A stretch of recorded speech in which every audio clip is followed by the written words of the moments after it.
Hello friends, आज मी आले मिरजेमध्ये. मिरजकरांना आज काही मी प्रश्न विचारणार आहे, तर बघूया त्यांचे प्रतिसाद आपल्याला काय मिळतात. मिरजेमध्ये हिंदू आणि मुस्लिम दोन्ही समाजाचे सगळे सण उत्साहात साजरे केले जातात. थँक्यू. अशी कोणती गोष्ट आहे जी मिरजेत अनुभवायला मिळते?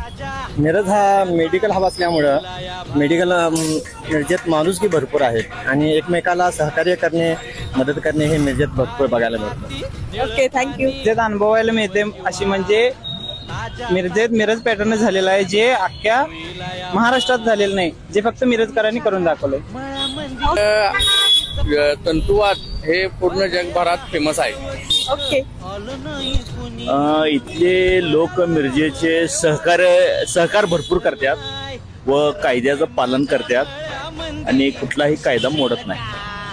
Okay, thank you. गंधर्व महाविद्यालयाची ख्याती सगळीकडे पसरलेली आहे, त्यामुळे मिरजेचं नाव लौकिक झालेलं आहे चांगलं. थँक्यू. प्रेमाने व आदराने वागणूक दिली जाते. ओके,